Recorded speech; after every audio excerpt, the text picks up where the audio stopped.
Module 7, water crystals. The crystal on this page right here, this is amethyst. This is a 25-foot piece of amethyst that was cut out of a mountain. To me, I love amethyst. Amethyst is one of my favorite crystals, and they actually can cut them up into different designs, shapes, and they cut pieces to where you can have natural amethyst. I'm gonna show you guys some of my crystals when we get to that section, but I want to let you know what kind of crystals this is. So it's a 25-foot amethyst crystal rock, and that is actually inside of a crystal mountain where they go and harvest it and stuff. So we're going to get a clear understanding of what are crystals, crystal benefits, what are crystals used for, crystals for beginners, choosing your crystals, cleansing crystals, programming your crystals, storing and using your crystals, and crystals and their meaning. A crystal is a solid substance with geometrically regular interval lattice with faces and axes that may or may not reflect its internal shape. There are 7 forms of crystals. There are 7 forms crystals can take: triangle, square, rectangle, hexagon, rhomboid, parallelograms, trapezoids or trapezoids. So these, with the pictures that I have over here, are different shapes of crystals. Let me see if I can go right off the bat and pick them out. I believe this is an amethyst. Is a little bit rougher amethyst. I believe this is citrine. This is I believe goldstone. This is right here is tourmaline, rough tourmaline. So you're going to see the different textures of these crystals, like the tourmaline that I'm hovering over now. This is a rough cut out rock. So they haven't polished it, they haven't shined it, they haven't make it look all nice and smooth and pretty. So the rocks up here in the top are pretty much, with the exception of this, looks like clear quartz crystal. This one has been kind of buffed out and shaped and cut into this kind of rectangular shape here. And I think this is orange stone. I think it may even be citrine. But the other stones, even I don't know what the name of this one is. I would have to research to figure out what the name of this one is, the blue one. But the majority, like the amethyst, the citrine, the goldstone, and the tourmaline, those are rough cut stones. So they haven't been polished. They haven't been shaped into something like real fancy, like down at the bottom picture here. I believe this is emerald. So this is a smooth emerald stone here. And then you see the goldstone where you can see like the little bumps all over it. And then this is a more polished, like amethyst that they pulled out of the mountain. They didn't cut the inside of it right here where my arrow is. They just kind of left it rough and buffed it up a little bit. This is, oh gosh, pink quartz. And this is like a heart. The color of the stone will kind of tell you some of the meaning of it. And pink quartz is like a love stone. It has love energy in it. We'll get into all of that a little as we go through the class. So let me go to the next slide. Oh, crystals are made from its own particular minerals and chemical recipes, which affect its color. So when the earth is growing these stones, literally whatever minerals and chemicals that are in the earth at that time, that's what forms the color, the shape, the density of it, how deep the color is, how light the color is. It all comes out of the earth.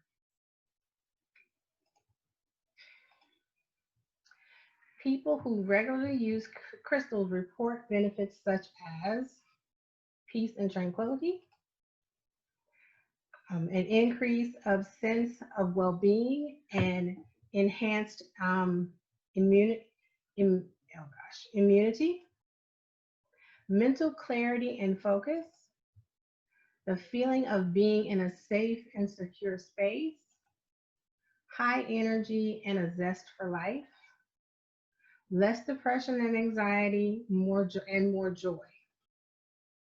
Reduces pain and muscle tension, guidance and insight. So here we go. What are crystals used for?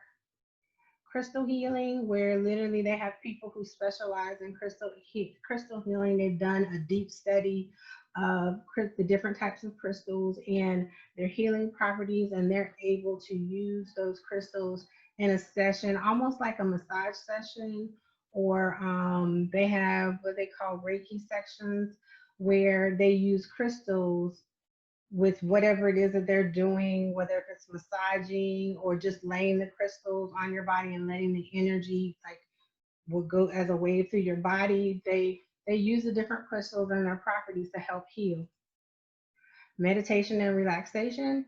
I use my crystals a lot for meditation as well. When I want a more intensified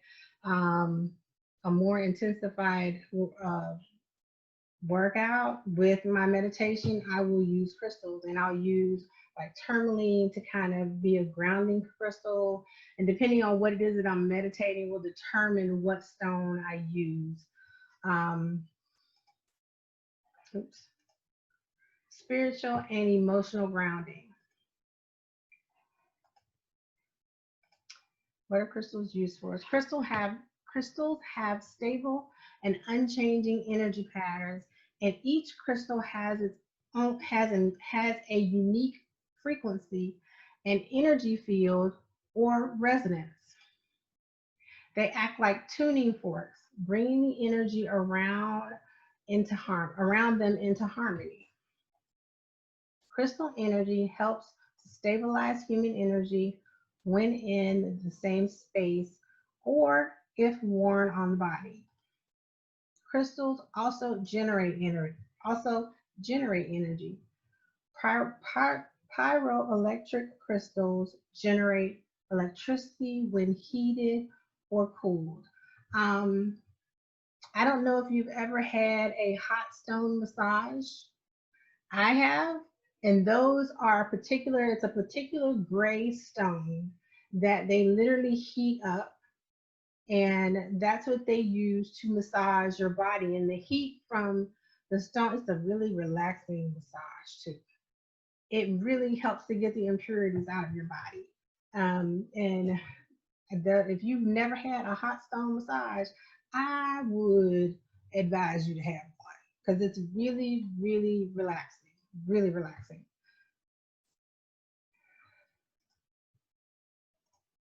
For example, tourmaline attracts and repels straws due to an electrostatic change.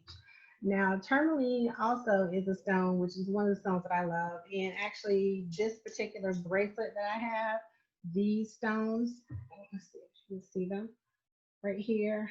Put it a little bit closer. This is tourmaline, and it actually also helps to ground you and helps to like mellow out your emotions as well. Quartz converts the electricity change in a battery into a steady beat that regulates the watch. So if you have an old conventional watch, which I have one, but it's packed away in my jewelry box in my room, it probably is some quartz crystals in there to help regulate the flow of electricity that runs through the battery that helps to make your watch run like it's supposed to. It is also used in cigarette lighters, gas lighters, buzzer from your microwave oven, which that I did not know. And that's kind of weird. So that little buzz, that little ting when you stuff is that's a crystal stone. Phones, Now that I did know about phones, that phones have crystals and different metals to help run the circuitry in the phone, in your phone, and inkjet printers. So crystals have several different uses, and it's amazing that something that we can touch, like here I have actually have an amethyst star. I don't know if you can see it, but an amethyst star. It's a very light colored amethyst. But this actual stone can regulate electricity. You know what I'm saying? That's crazy that something that you can actually hold in your hand can, if it's put into a gadget or something, that it can actually regulate the flow of electricity through that gadget. To me, that's amazing. God created everything. That's just something that you just like, oh, how did it's like, how did God come up with using stones to regulate electricity and that it wouldn't shock a person if somebody picked it up? That's just, well, I digress. I'm just going off on a tangent. Just choosing your crystal. You choose your crystal. Sorry, my computer started doing crazy stuff. No, we're not going to do that right now. It is trying to do a download. No, can't do that. Okay, sorry about that. You choose your crystal in many different ways. Intuition method. You can use your intuition or instinct simply by letting your eyes roam over a shelf of crystals. You'll find one that calls particularly to you and or catches your attention and holds it. That is the crystal for you. A lot of times that's how I pick my crystals. When I go to the crystal shop or if I'm looking for something online, I'm looking for something to catch my eye. And just going in a shop and just walking in and just kind of gazing around, and you'll find something that attracts you right away. A lot of times that's how I pick my crystals. But then there are times when it's a little bit harder to find the crystal. And what I do is, which I don't know how this just came to me, but it did. It's really weird, but it's not weird. Um, I actually I do know how I got it. I've learned how to do this. I was in Ocean City, and I had went into kind of like, how they have all those little funky shops on the boardwalk. And I wanted to go in and get a henna tattoo because I kind of always wanted to get a tattoo, but I'm kind of scared of the needle. Plus, I don't really want nothing permanent on my body, but I've always kind of wanted a tattoo, but I just didn't want it to be permanent. So I went and got a henna tattoo in one of these shops off of Ocean City that's on the boardwalk. And they had crystals. I mean, all these beautiful crystals in there. They had all the different henna tattoos, and you know how they always have the funky stuff on the surfing shop as you're going on the boardwalk. So I was looking at the crystals, and I actually bought some crystals that day. And the girl was like, well, when you're looking for crystals, she told me what I just told you guys is reference to letting your intuition or your instinct guide you to your stone. But she said, but if you're having difficulty choosing between two stones and you don't know, you're kind of attracted to both of them. She says, what you do is, let's see, I'm going to kind of demonstrate here. So I'm going to sit, okay, I'm going to sit this stone on top of this book. And when she explained this to me, I was like, what?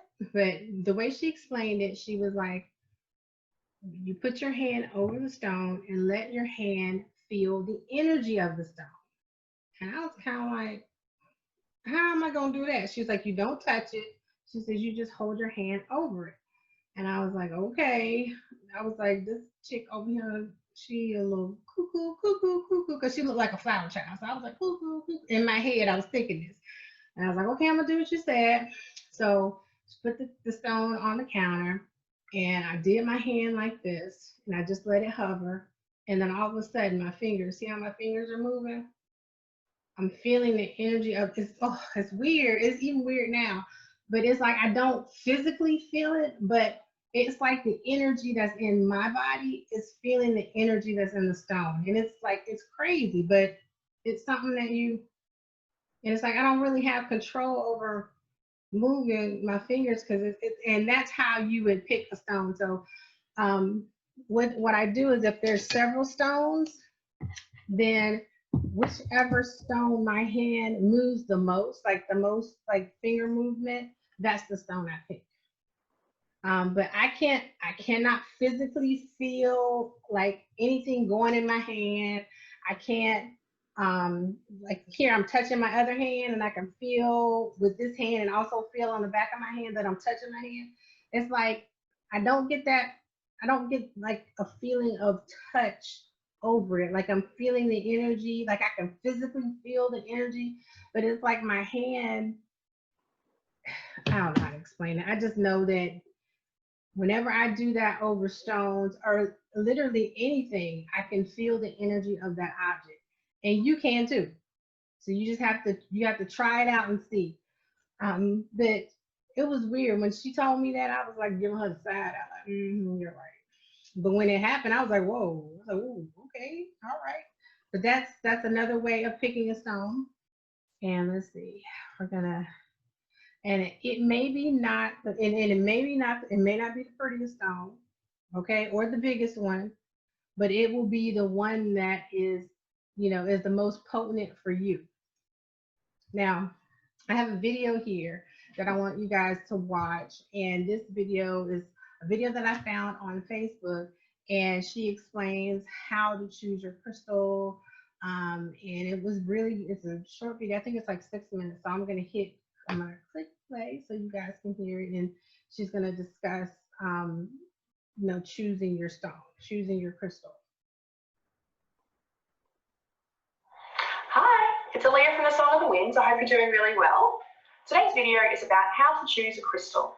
I'll run you through how to trust your intuition, what crystal energy feels like, how to select a crystal in a shop or online, and how to choose from your own collection. Let's dive in. So step one, let your intuition guide you, whether you want to call it intuition, instinct, an impulse, a choice, that you've been drawn to something, however you want to describe it, that is how you should be choosing your crystal.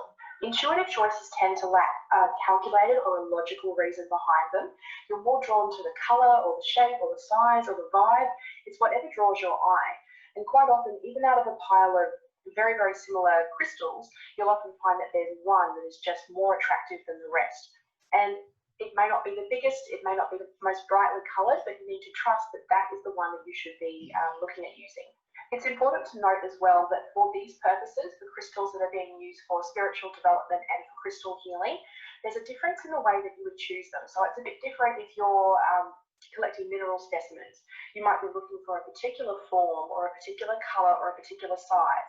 But if you're choosing crystals for spiritual development and healing, which is what this video is all about, it's less important what they look like, and it's more important about how you feel about them. Step two, see how it feels. If you're lucky enough to have a retail shop near you and you can actually check out crystals in person, use your non-dominant hand. So if you're a right-handed person, that means that your left hand is the hand you should be using and vice versa. So put your hand over the crystals and see how the energy feels. Now, if you're not used to working with energy, it might be a bit of a confusing thing for me to say, like, what does that mean? What should I be feeling for? If you're not sure what that actually feels like, let's do a little exercise. So I want you to put your hand in front of your face, your arm, your leg, any part of your body, and slowly move it closer until you're almost touching. So what you can feel there is the first layer of your etheric body or your aura. See if the crystal has the same feeling for you. You might feel a tingly or cool or warm or just somehow different from the rest of the air and the space around it. If you're shopping online, let your eyes be your hand.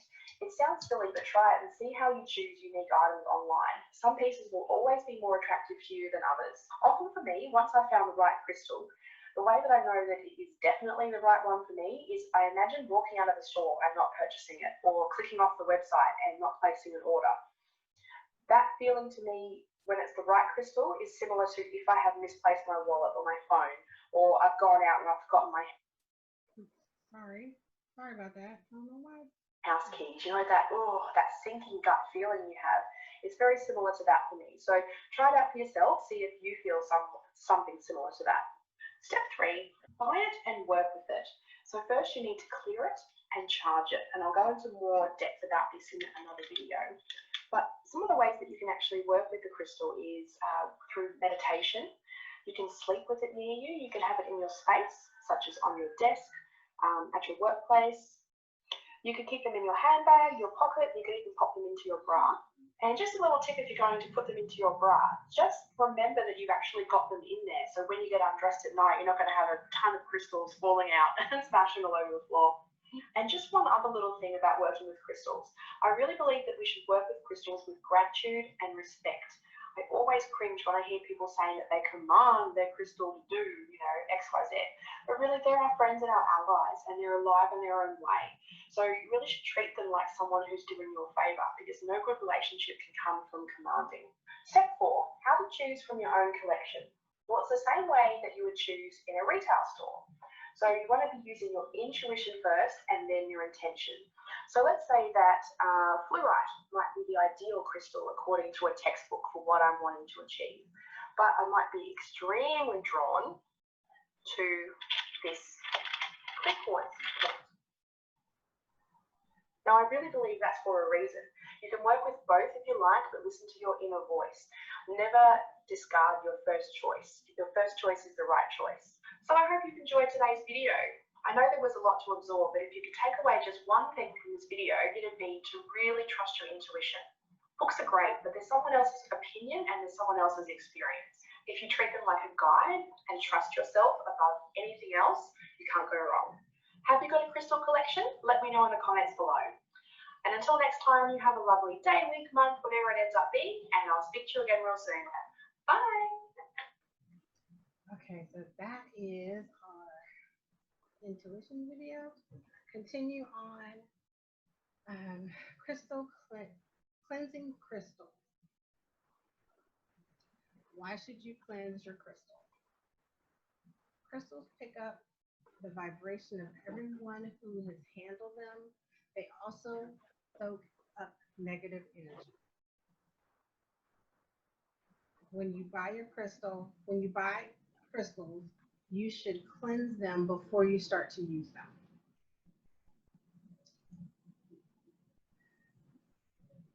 How often or when should you cleanse your crystals? Sorry, tongue tied there. Crystals after using them. Once you have worn or used them for a while, it will need cleansing. Or you may use your intuition to decide if your crystal needs to be cleansed or recharged.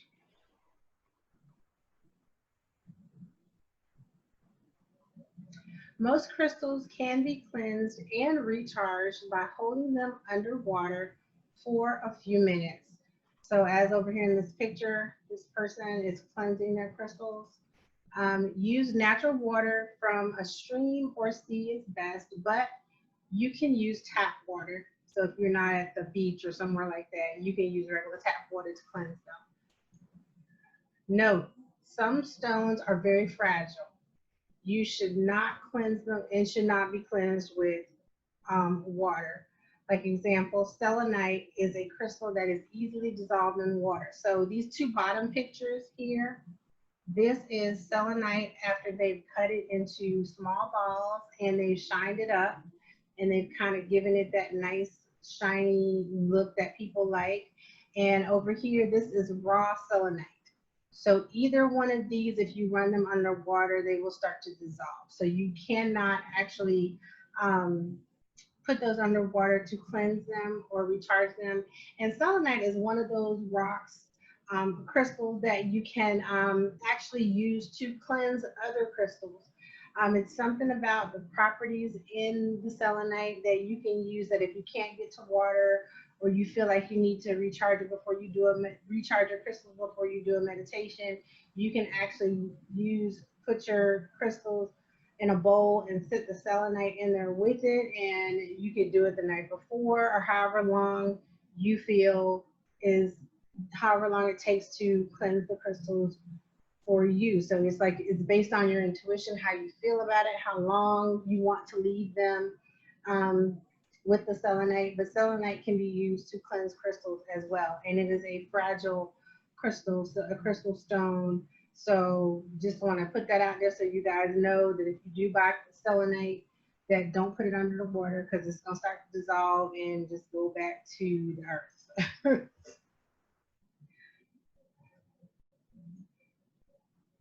Crystals can also be cleansed by being placed in a bowl of salt or brown rice overnight.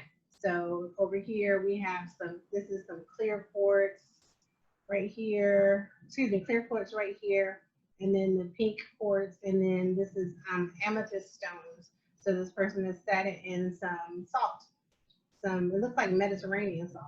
So you can use the pink Mediterranean salt to cleanse them in a bowl overnight. Let's see. Mediterranean salt as a suggestion. Crystals can be placed in a quartz cluster or carnelian, then put them in the sun for a few hours. So, and then alternative cleansing method, you can use sage or Palo Santo for purifying, and cleansing quickly removes negative energy from crystals. So this right here, the heart stone, this is carnelian. This is also your root chakra. It can be used in meditation, focusing on your root chakra to balance your root chakra. Right here, this red heart stone is carnelian. This is what it looks like. I'm going to show you different pictures of carnelian so you'll know what it looks like in different forms. This is a quartz cluster right here, where it has different things sticking out of it, like spikes sticking out of it. It's really, to me, a very beautiful stone, because all they did, it looks like they just took a chunk out of the earth and just kind of shined it up. They didn't really do too much to this stone. And over here, I don't know what it looks like. This stone, I'm not quite sure what this stone is. I almost want to say amethyst, because I see a little bit of purple right here, but I'm not quite sure what the stone is. But this is sage. So what this person is doing, versus putting it in a bowl of Mediterranean salt, or running it from tap water, or going to put it in the ocean and letting the ocean kind of run over it and cleanse the stone, they're using sage. And actually, sage is a very good herb to actually burn some sage in your house. For me, my cousin told me about sage years ago, because I used to have to get sinus infections. And she was like, you need to clean your air in your house. I was like, how in the heck am I going to do that? She was like, burn some sage. And so she went to the African market in Washington, D.C., and she bought me the little gold thing that you burn the sage in, and the coal that you put at the bottom. And then you set the sage leaves on top, and it just kind of fills the room. And when I started using sage, burning it in my house, my sinus infections decreased, from literally to the point where now I go years without having a sinus infection. Because what happened when I first moved up here in 2005 in Maryland, up here you got 4 seasons. Back home you might have 2 seasons. In Florida, maybe. So my nose and my whole, all of this up in here, all of this was just literally, I felt attacked every time the season changed, because I would get a sinus infection because the season was changing, and then there was no pollen, and then there was cold, and it was too much. But when I started burning sage in my house, and just burning a little bit in every room, the sinus infections went away.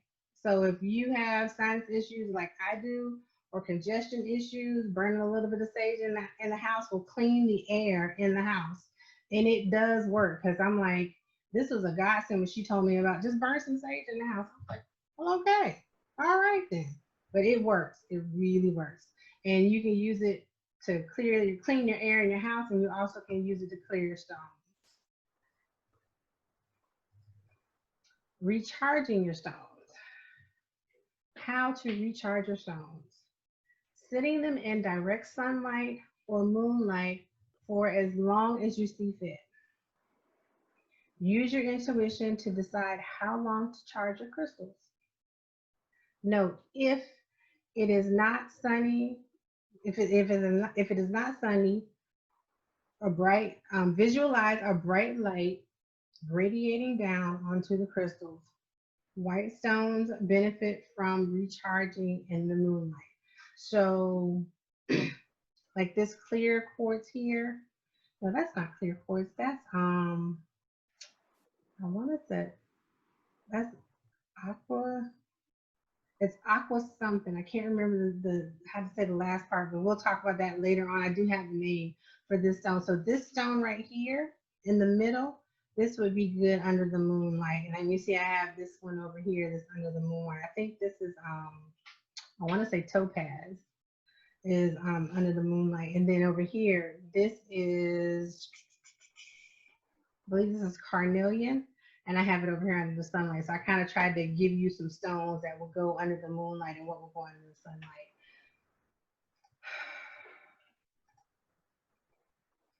Okay, programming your stones, your crystals.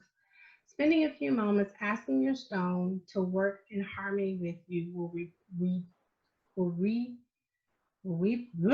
repay you with a potent and powerful crystal energy. Activating your crystals. Hold your crystal in your hand, close your eyes, and concentrate on the crystal. Visualize it surrounded by a bright white light. Ask that your crystal will bless and be the highest energy in the universe. Ask that it is attuned to your own unique frequency, that it is activated, and acts for your highest good. Then state your intention for the crystal. For example, this crystal will help me to heal. This crystal will attract abundance and good fortune to me, and ask it to work with you in order to achieve it. So this is really you're activating your crystal, but if you really sit back and think about it, this is a visualization exercise to really help you get in, like really get attuned, synced with your crystals. And I've done this exercise myself. Whenever I get a new stone, I will take time and cleanse it and really just sit down and kind of get to know the stone more. And it's I want to say it's weird because it's not weird, but it's almost like your energy, at least for me, what it feels like when I really take time to activate my stones and really just kind of sit down to, I don't want to commune with it and just get to know the energy. I feel a lot better after I've activated them. I feel energized. And that's what your stone is supposed to do. It's supposed to make you feel better. It's supposed to energize your energy. It's supposed to help balance your energy as well. So really doing this visualization exercise and activating your crystals is something that I would say, please do. Please do. Because it when you sit down and you do it and you're really ready to sit down and meditate with a particular stone, then that stone's energy is in at your frequency. So with that, when you're whatever it is you're asking God for in your meditation, you can be more attuned in yourself to be able to hear what God has to say or what Spirit has to say. And to me, they're really very soothing when you have activated them, you sat down and kind of meditated with them and did the visualization exercises. It really just kind of links into your own frequency.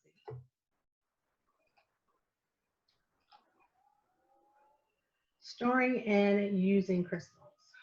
Storing your crystals. Store in a cloth bag used for tumbling stones. Wrap them in a soft cloth. Display them on a shelf. Keep them on an altar in your sacred space. As far as like storing crystals, I do that. I keep mine on my altar, my meditation altar, and that's kind of like my sacred space in my room. And I have a very beautiful bowl. I'm gonna touch the camera now. I'm gonna move the camera and show y'all where I keep my stones.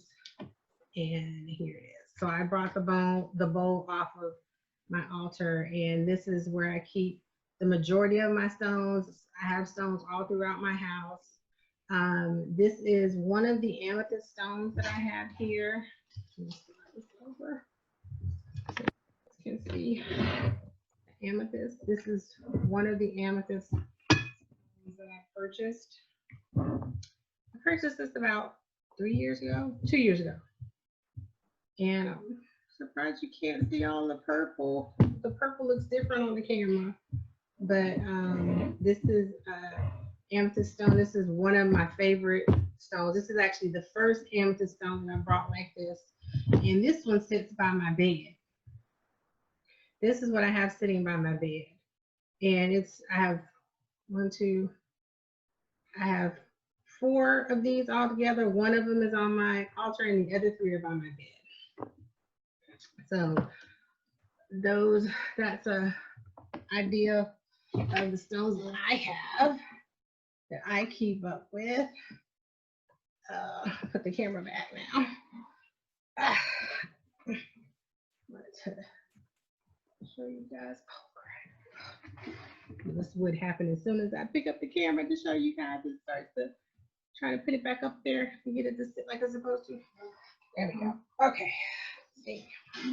There we go. So I gotta move it down. There we go. Okay. So those are some of my stones that I have.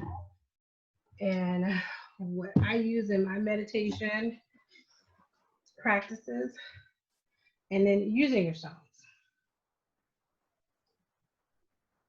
Crystals can be worn, as you see. And mine on here. This one is citrine right here. This one is goldstone, and I have it wrapped. I wrapped it in copper. I actually wrapped this myself. I didn't buy it at the store. I went to Michael's and bought me some copper and this rope here from Michael's, and I did a wrap around the stones and put them in this little case so I could wear them. This is a bloodstone that I wrapped in copper, and I got the copper from Michael's as well. Place them on or around your body. Sit in your environment.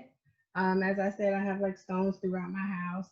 Oh, and there's one I'm gonna show you guys. And I found out the name of the one that I just got for my birthday. I'll show you guys that one too. It's a beautiful stone. I actually have a picture. I took a picture and put it on the computer so it'll be easier to see. Use in meditation to help center and calm your spirit. Use for protecting yourself. Wear shungite or black tourmaline. That's what this is. Black tourmaline, the bracelet that I showed you guys earlier. This is black tourmaline.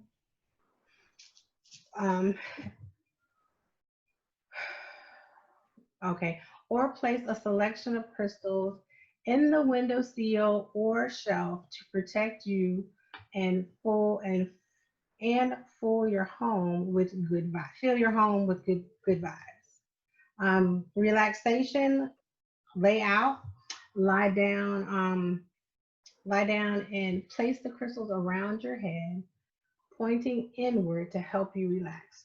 Now I've done that too. I've used as this is amethyst or aurolite 23 is particularly good for this purpose. I've used amethyst and I've used black tourmaline. When I lay down on the floor and I do meditations that way and I put them around my head, and it's really very, very calming. And here is the stone. Here's the actual stone that I got for my birthday. My friend Allison, she bought me this, but I'll show you guys a picture of it that I took because I didn't know what kind of stone it was. And when I saw it in Home Goods, I was like, this is beautiful. and I was just drawn to it. And I was like, "Ooh, I really, really like this. I really, really love the stone. I got it at Home Goods. It is called a sunstone. So let me show you the picture that I took online, or the picture that I took and put on my computer. I'll show you guys that picture as well so you can see what the stone looks like. And it's a beautiful stone. When I saw it, I was just like blown away. I was drawn to it instantly. It was like, whoa. I was like, this is a beautiful crystal here. And download. So it's going to open up so you guys can see it. So this is what it looks like when I took a picture of it. So it's like literally all of these. And this one, they actually shined it up a little bit, but they kind of left it a little rough in other places. But this was like a really, really pretty stone. I was like, whoa, I gotta have it. And she got it for me for my birthday when we were at Home Goods shopping. I was like, thank you.